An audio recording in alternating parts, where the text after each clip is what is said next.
Hello everyone, నేను doctor Nishant Reddy, neuro physician. ఈ వీడియోలో మనం బ్రెయిన్ స్ట్రోక్ మరియు దాని లక్షణాలు ఏంటో తెలుసుకుందాం. ముందుగా బ్రెయిన్ స్ట్రోక్ అంటే రెండు విధాలుగా ఉంటుంది. ఒకటి బ్రెయిన్లో బ్లడ్ క్లాట్ కావడం, ఇస్కీమిక్ స్ట్రోక్ అంటే రక్తం గడ్డగట్టడం. రెండవ స్ట్రోక్ హెమరేజిక్ స్ట్రోక్ అంటే బీపీ ఎక్కువ కావడం వల్ల రక్తం చిక్కడం.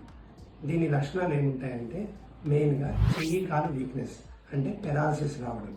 రెండవది మూతి వంకర పోవడం. మూడవది మాట మాట్లాడినప్పుడు తొదలు రావడం లేదా మాట కంప్లీట్ రాలేకపోవడం. నాలుగవది చూపుకు సంబంధించిన డిస్టర్బెన్స్ అంటే విజన్, ఒకవైపు విజన్ కనపడకపోవడము ఇలా ఉంటుంది. ఐదవది బ్యాలెన్స్ సంబంధించిన, నడిచేటప్పుడు తాగిన వాళ్ళు నడిచినట్టు నడుస్తూ ఉంటారు. మెయిన్ మనం గుర్తుపెట్టుకోవాల్సింది ఏంటంటే ఈ సిమ్టమ్స్ అన్నీ సడన్గా వస్తాయి. అంటే ఒక 1 అవర్ ముందు బాగున్న మనిషి ఇప్పుడు ఈ విధంగా బిహేవ్ చేస్తారు. సో వెంటనే మనం నియరెస్ట్ డాక్టర్ని కలవాల్సి ఉంటుంది. Thank you.